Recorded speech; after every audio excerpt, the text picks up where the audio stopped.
Hey, what's going on, everybody? AJ Shulo here, going to give you guys a free main event breakdown for UFC 265, which is, of course, headlined by Derrick Lewis and Ciryl Gane for the interim heavyweight strap.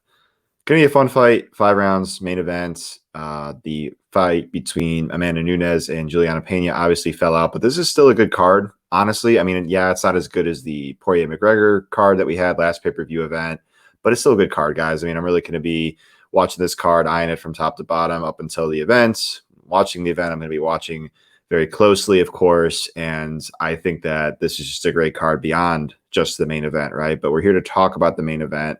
This is obviously for, as we talked about, an interim belt, which caused actually a lot of uproar amongst the community. A lot of the people, at least from what I could gauge on Twitter, were very perplexed as to why this fight got booked.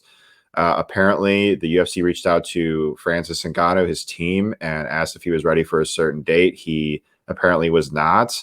And, as a result, they wanted, to have a fight, to have a high profile fight on a pay-per-view card. And Lewis and Gane agreed to it, apparently. Obviously, that wasn't obviously so apparent, but the Ngannou rejection was, and we had this fight here, right? So I'm not going to try and speculate too much. There's so much that goes on behind the scenes.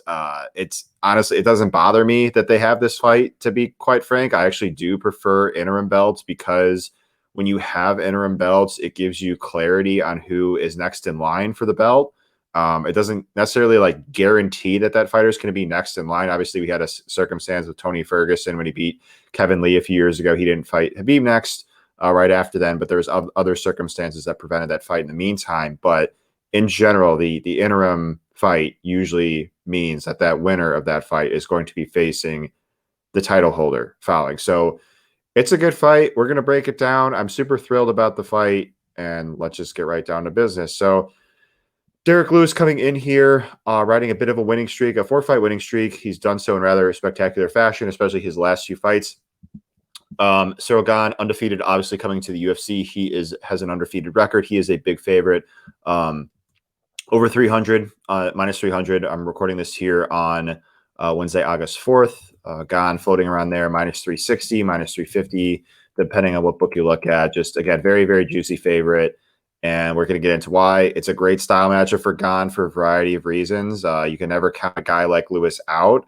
But one thing that I'd like to say about the heavyweight division in general, and it kind of goes sort of against my the way I break down fights. Whenever I break down fights, I always prioritize the skill level and the skill level of each fighter and the stylistic matchup over all else when making a prediction. And that's how I roll. That's the information that I could quantify the most. I could gauge it the best out of all the information that we have on the fighters, tape don't lie sort of thinking, rather than all these, other things that go on, interviews, weight misses, blah, blah, blah, like all this other noise that basically goes on. And, we can't really quantify how it will affect the fighters. Sometimes it affects them negatively. Sometimes it affects them positively. But at least when I look at tape and I could, gauge the skill level of the fighter and how they'll match up against their opponent, that gives me clarity on a prediction. So getting along with that point, the heavyweight division, you don't necessarily need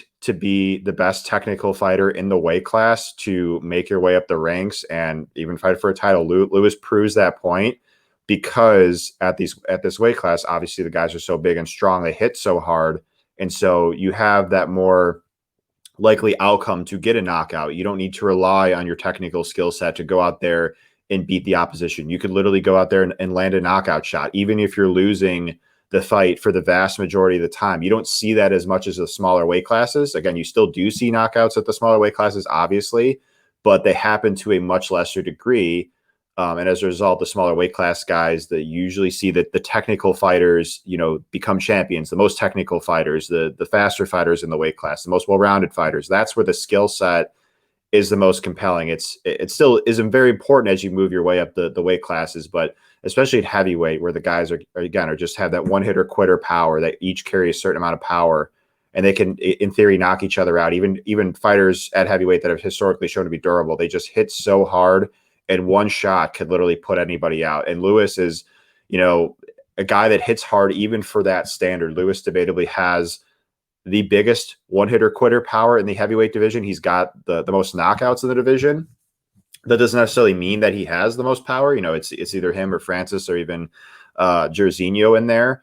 But going along with that point, again, it's, whenever I analyze Lewis fights, I typically pick against him because he is the inferior technical fighter and he is not as well rounded. However, he still has strung together some wins because of that knockout. And that's just still a process that I'm going to employ. I'm going to usually pick against Lewis, even though I know that he could very well go out there and get the knockout.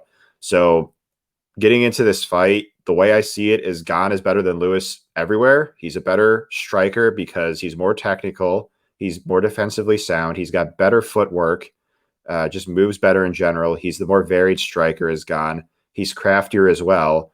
And that should help him win the aggregate of the striking exchanges. I could even see him hurting Lewis. It's not as if Lewis is the only fighter with finishing equity in this matchup. Lewis gets hurt often. Looking back on tape, he got finished against the ropes by Mark Hunt, got hurt there. Junior Dos Santos went out there, hurt him to the body, and then finished him in round 2. He even got hurt his last fight against Curtis Blades, did a lot of covering, shelling up against the fence. He was taking a beating against Alexander Volkov before getting a knockout, and that goes along with that point we were talking about earlier. Lewis was losing pretty much every moment of the Volkov fight until he found the knockout shot, and he does have an immense amount of power, and he also carries a lot of heart. But again, he's losing the majority of these exchanges, even though he's such a big guy for this weight class, because he lacks technical acumen. And he's even gone on record and said that he's not the most technical fighter there is. So he's aware of it. A lot of people are aware of it. And so that kind of just makes his fights in general tricky to handicap because he's clearly proving the that sort of process thinking wrong of, again, he doesn't need to be the better fighter in there from a technical perspective. He could still win by knockout. And that proved to be true again in his last fight against Curtis Blades, where again, he was basically losing every moment of that fight until he caught Blades with a counter uppercut and then knocked him out. And that goes along with my point earlier with Blades. He was one of the more durable heavyweights, and Lewis still knocked him out cold. So again, beyond just a knockout shot on the feet, I think Lewis is going to get picked apart here. I could even see him getting finished. He gets hurt to the body. Travis Brown hurt him to the body badly. Gane will blast body kicks. He's actually got a very hard body kick. I think he could attack Lewis with his front kick. He'll, of course, kick up high, kick low as well. Very good straight punches that does Gane have. He does have pocket tendencies where he does leave himself open at times, does keep his hands low at times. There will be openings for Lewis, especially if he attacks in a flurry and things like that. But the aggregate of the striking exchanges should very comfortably favor Gane here. Where, again, he could go out there and win a clear decision, although I would lean more towards a stoppage because Lewis has shown some durability issues to the body and to the head. And so that's basically the makeup of the striking. Lewis could attack him in a flurry, a blitz. He could catch him leaving the pocket. But beyond that, it should be one-way traffic here in terms of how this fight should go on the feet. The grappling and the wrestling exchanges here, grappling on the mat, grappling in the clinch, I think will also go in favor of Gane. Gane is better in terms of his technical concepts in the clinch, just better with his control, better with his damage. I mean, 2 fights ago, Lewis was facing Ciryl Latifi, a fighter he was much, much bigger than, and was still controlled in the clinch there by Latifi, a fighter that really, could theoretically be fighting at middleweight. He still controlled Lewis in the clinch, took him down. Lewis couldn't scramble off of his back. He struggled. The referee actually had to intervene and stand him up. And again, despite the massive size advantage in favor of Lewis, he still struggled in the clinch, in the grappling, in terms of control, because he just is not a good technical fighter. He's not. And Gane should be able to control those exchanges. He should be able to control Lewis in the clinch. I think he could take him down. Gane is not the best wrestler in the division, but he's a capable one. And Lewis does not defend takedowns well. It's gotten better through recent years since rehabilitating his lower body. He's obviously dealt with some injuries and some surgeries in the meantime. But he's still not a good defensive wrestler. Again, going back to the Latifi fight, Blagoy Ivanov took him down. Curtis Blades didn't really try to take him down. It may look like on paper that he's a changed fighter in terms of his takedown defense, but again, Blades just didn't really try. Wasn't persistent with the takedowns, and he paid for it. But Gane here, if he wants to take Lewis down, I don't see why he can't. And once on the ground, Lewis's guard is easy to pass like butter. He gives up advances like no other. In terms of just scrambling off of his back, he just relies on his explosiveness and power to work back to his feet. He'll give up his back often, and it should just be one-way traffic. I wouldn't even be surprised if Gane goes out here and gets a submission on Lewis.